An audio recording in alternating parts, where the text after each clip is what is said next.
Yan, sa mga hindi naniwala na yung TikTok namin sa YouTube o yung short video edit na sunset. So, sa hindi naniwala doon, ito, ipapakita ko na yun.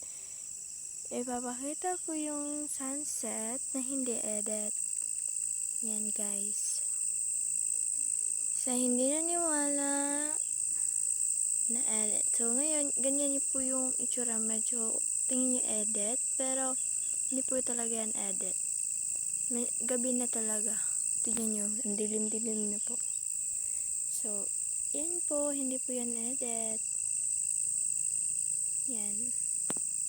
Sa hindi naniwala, yan, may moon pa. Sa mga hindi naniwala na yung video namin ay edit the sunset. Yan.